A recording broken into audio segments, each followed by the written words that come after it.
दोस्तों मेरी प्यार भरी नमस्कार। आज मैं जो आपको बताने जा रहा हूँ वो है गुरु ग्रंथ साहब में शब्द है एक संतों का, जिसमें बड़ा खोल के बताया गया है कि संतों ने किस साधना को अपनाया है और जीवों को किस साधना को अपनाने के लिए बोला है। तो शुरू करेंगे। पृष्ठ नंबर 816 पे ये शब्द है। मैं इसकी फोटो सामने लगाऊंगा डीपी पे। तो क्या बोलते हैं, खोजत खोजत मैं फिरा खोजहूं बन थान। यानी कि मैं खोज खोज के थक चुका था, ढूंढता रहा उसको, लेकिन वो मुझे नहीं मिला। क्यों नहीं मिला? क्योंकि वो स्वयं से किसी को नहीं मिलता। जो आत्मा है वो स्वयं से कभी किसी को नहीं मिलती। उस आत्मा का भेद केवल और केवल परमात्मा द्वारा दिया जाता है, और वो परमात्मा एक मनुष्य रूप में आकर हमें ज्ञान देता है, हमें भेद बताता है आत्मा का। दोस्तों इसको समझना पड़ेगा आपको कि आत्मा और परमात्मा में क्या भेद है, तभी बात बनेगी। जैसे बाबा नानक को बेई नदी पर जो अकाल पुरुष मिले थे, अब सोचने वाली बात है कि परमात्मा का कोई शरीर नहीं है, कोई आदमी या औरत नहीं है, लेकिन फिर भी हम उसको अकाल के साथ पुरुष क्यों बोलते हैं? क्योंकि वो परमात्मा जब भी इस दुनिया में आता है तो एक इंसान के रूप में आता है, एक गुरु के रूप में आता है। और वो क्यों आता है गुरु के रूप में? क्योंकि हम इंसान हैं, हम जानवरों की भाषा नहीं समझ सकते, हम पशु पक्षियों की भाषा नहीं समझ सकते, कीड़े मकोड़ों की भाषा नहीं समझ सकते, इसलिए उसको केवल इंसान रूप में ही आना पड़ता है हमें समझाने के लिए। अगर वो कुत्ता बिल्ली बकरा चींटी मच्छर बन के आएगा, हमारे कान में घूं घूं भी करेगा सारी रात, तब भी हम नहीं समझ पाएंगे वो कहना क्या चाह रहा है। इसलिए वो एक पुरुष रूप में आता है और हमें समझा के वापस चला जाता है। वापस चला जाता का मतलब ये नहीं है कि वो कहीं किसी लोक में चला जाता है, क्योंकि उसका आना जाना कोई हमारे आने जाने जैसा नहीं होता है, वो गुप्त और प्रगट होता है। तो साहिब कहते हैं, साहिब कबीर का सब घट वासा और गुप्त प्रगट कुछ अजब तमाशा। जहां संत प्रगट तहां भय हूं और जहां असंत गुप्त वहां रहे हूं। वो प्रगट और गुप्त होता है। आना जाना तो बोलने की भाषा में हम कह देते हैं कि वो आए और वो चले गए। तो क्या कहते हैं वो आगे, अछल अछेद अपेद प्रभ ऐसे भगवान। यानी कि अछल, जिसको कोई छल नहीं सकता। जैसे आप देखोगे कि कई कहानियां भी बनी हुई हैं, जैसे श्री राम जी को सीता को उठा के ले गए, उनको छल लिया, या और भी कई ऐसी ऐसी कहानियां बनी हुई हैं जिसमें भगवानों को ही छला जा रहा है। जैसे शंकर जी की भस्मासुर ने तपस्या करी और वो उसी के पीछे दौड़ने लगे उसको मारने के लिए, यानी कि छले गए, भगवान भी छले गए। लेकिन ये जो परमात्मा है ये छला नहीं जा सकता। अछल अच्छेद अपेद, यानी कि जिसको छेदा भी नहीं जा सकता, और अपेद यानी कि उसमें और हम में कोई भेद भी नहीं है। कितनी प्यारी कितनी सुंदर बात लिखी है कि वो अपेद है, हम में और उसमें कोई फर्क नहीं है, हम और वो एक से ही हैं। प्रभ ऐसे भगवान, ऐसे भगवान को मैं ढूंढ रहा हूं। कहां पे? खोजत खोजत फिरा खोजऊं बन थान। अब आगे क्या बोलते हैं, कब देखूं प्रभ आप ना आत्म के रंग। यानी कि हे प्रभु, हे मेरे मालिक, मैं कब अपनी आत्मा के रंग को देखूंगा। अब देखो बोलने में आ रहा है कि आत्मा के रंग को, इसका मतलब ये नहीं है कि आत्मा कोई रंग बिरंगी है, काली है, पीली है, हरी है। अब जो अज्ञानी मूर्ख जो मूढ़ बंदे होते हैं वो शब्दों को पकड़ते हैं, भावों को नहीं पकड़ते हैं। वो आपको दिखाएंगे, देखो ये आत्मा के रंग की बात कर रहा है, ये जरूर तत्वों की बात कर रहा है। मतलब ऐसे ऐसे मूर्ख भी पड़े हैं इस दुनिया में, पर आपने उन पे ध्यान नहीं देना है। आप अपना परख करो और वाणी को समझो। अब क्या कहते हैं, कब देखूं प्रभु आपना आत्म के रंग, कि हे मेरे मालिक मुझे कब आत्म ज्ञान प्राप्त होगा, कब प्राप्त होगा? जागत ते सुपना भला बसिए प्रभ संग। तो कहते हैं कि अगर मुझे सपने में भी आत्मज्ञान हो जाए तो वो सपना इस जीवन से 1000 लाख करोड़ गुना अच्छा है। यानी कि मैं दोबारा जागृत अवस्था में नहीं आना चाहता, मैं इस दुनिया में नहीं आना चाहता। अगर मुझे सपने में भी भगवान मिल जाए तो, सपने में भी आत्मज्ञान हो जाए तो। और कुछ लोग कहते हैं कि इस दुनिया में कभी किसी को आत्मज्ञान ही नहीं हुआ है, संत लोग तो आत्मा के आसपास भी नहीं फटके हैं। देखो, संतों की महिमा संत ही जान सकते हैं, असंत नहीं जान सकते हैं। पहली बात बता दूं मैं, संतों के लेवल की जो बातें हैं वो कोई संत वाला, संत बुद्धि होगा ना, वही जानेगा। जो केवल किताबें पढ़ के जो ज्ञानी बन जाते हैं ना, वो संतों की केवल शब्द ही पकड़ सकते हैं, वो भाव नहीं पकड़ सकते, क्योंकि वो उस लेवल पे अभी पहुंचे नहीं होते हैं। अगर वो उस लेवल पे पहुंच जाए तो उनको एक एक शब्द समझ में आ जाएगा कि संत कहना क्या चाहता है। लेकिन ये भावों को नहीं पकड़ते हैं, ये केवल शब्दों के जाल में उलझ जाते हैं। इसलिए दोस्तों, आपने सावधान रहना है इन लोगों से। ऐसे लोग आपके जीवन को बर्बाद करने के लिए आजकल बहुत एक्टिव हैं। ऐसे लोगों से दूरी भी बनाएं, और लेकिन समझ के। मैं ये नहीं कह रहा हूं कि आप उनसे दूरी बना लो, आप ज्ञान को समझो, विचार करो, विवेक लगाओ, और जब लगे कि वो आपके लिए कल्याणकारी नहीं है तब उनको तत्काल ही त्याग दो। अब आगे कहते हैं कि वर्ण आश्रम शास्त्र सुनौ दर्शन की प्यास, कि जब भी मैं आश्रम और शास्त्र इनमें जब भी जाता हूँ, या फिर इनमें जो मैं ग्रंथों को पढ़ता हूँ या सुनता हूँ, तो मुझे मिलने की प्यास हो जाती है उस आत्मदेव से। क्योंकि वेदों में भी आत्मा का जिक्र है, गीता में भी आत्मा का जिक्र है, और हर ग्रंथ में आपको आत्मा का जिक्र मिल ही जाएगा।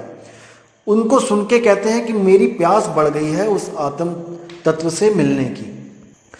आगे कहते हैं, रूप न रेख न पंच तत्व ठाकुर अविनाश। उसका कोई रूप नहीं है, कोई रेख नहीं है, वो 5 तत्वों से न्यारा है। वो पंच तत्व में नहीं बस रहा है, वो 5 तत्वों से न्यारा, वो ठाकुर अविनाश, उसको कोई नहीं मार सकता। अविनाश यानी कि क्षर, वो ठाकुर अक्षर है, यानी कि अविनाशी है। ओ स्वरूप संतन कहे बिरले जोगीसर।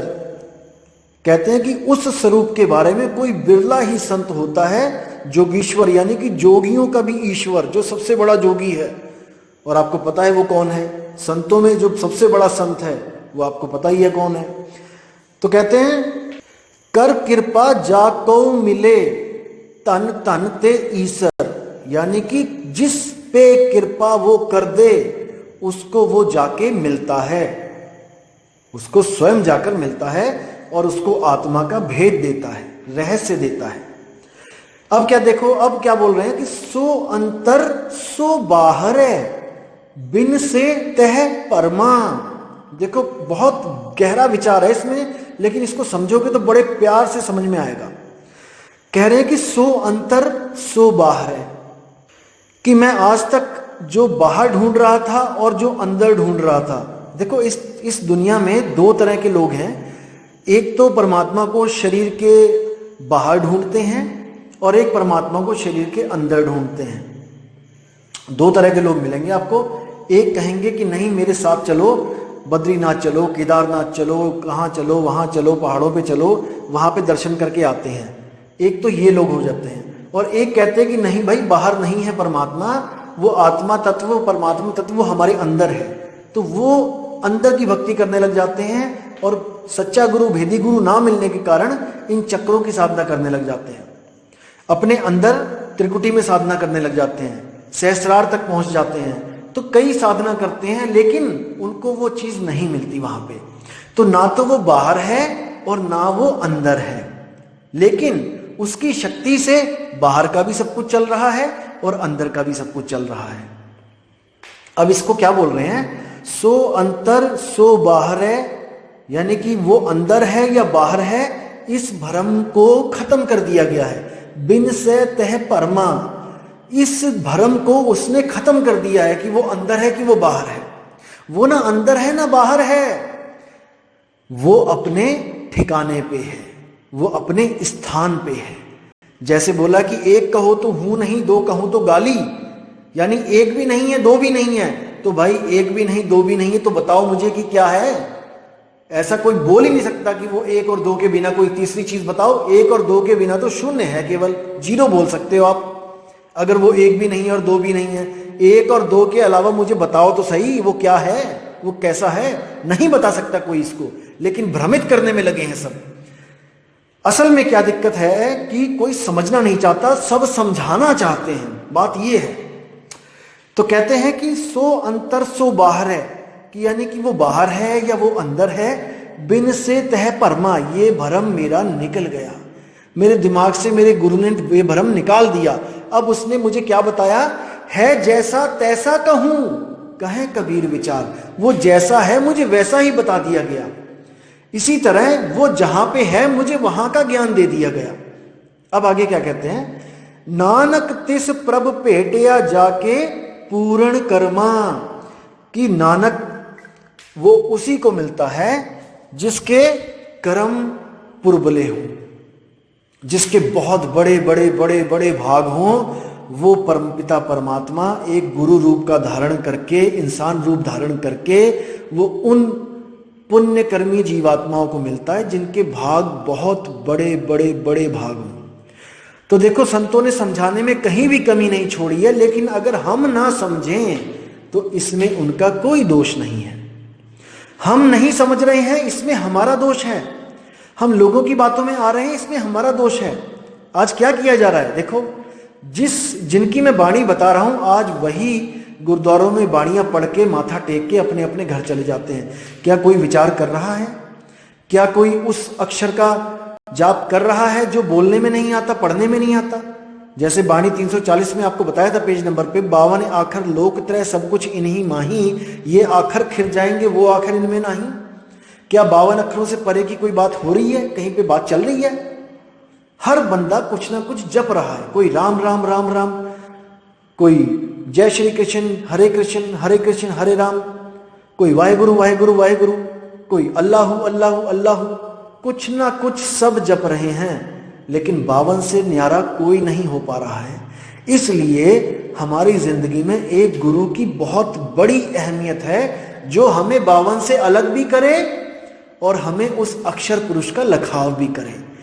मदन साहिब कहते हैं, सोई गुरु पूरा कहाए, 2 अक्षर का भेद बताए, एक छुड़ाए एक लखाए। अब एक ज्ञानी भाई है कोई, वो वीडियो में मैंने सुनी थी, वो बोल रहा था कि गुरु कौन होता है जो एक छुड़ाए, वो केवल छुड़ा सकता है, लखा नहीं सकता। लखाएगी कौन? आपकी आत्मा स्वयं। नहीं भाई, ऐसा नहीं है। जो छुड़ा सकता है वो लखा भी सकता है, लेकिन सामर्थ्यवान गुरु होना चाहिए, पूर्ण गुरु होना चाहिए। अधूरा गुरु अधूरे ही काम करेगा। जो आपको छुड़वा दे और लखा ना पाए वो अधूरा है, क्योंकि वाणी कहती है, सोई गुरु पूरा कहाए, 2 अक्षर का भेद बताए, एक छुड़ाए एक लखाए, तब प्राणी निज घर को जाए। तो इन बातों को समझना है, विवेक लगाना है। और कई ज्ञानी लोग आपको कहेंगे कि विवेक की दुहाई देते रहते हैं हम लोग, ऐसा भी बोलेंगे। तो भाई, बिना विवेक तो आप लुटोगे। आप कहीं भी कोई सामान लेने जाते हो, याद रखना दोस्तों, आप अपना विवेक साथ लेके जाते हो। आप जो परख करते हो, वहां पे आप अगर गोभी लेने भी जा रहे हो, तब भी आप देखोगे कि गोभी का रंग कैसा है, कहीं कीड़े तो नहीं पड़े हैं, कहीं बासी तो नहीं है। अगर आपको कोई कहे कि विवेक छोड़ के गोभी लेने जाओ, तो जो दुकानदार है बहुत चालाक है, कोई नहीं बताएगा आपको कि ये बासी है कि ये सड़ी है, और वो उठा के झोले में डाल के आपको घर का रास्ता दिखा देंगे। लेकिन दोस्तों, इसमें नुकसान आपका है, उसका नहीं है। जो कह रहा है कि विवेक की दुहाई दे रहे हैं, विवेक की दुहाई दे रहे हैं, उसका कोई नुकसान नहीं है। उसने तो जहां जाना है वो चला ही जाएगा।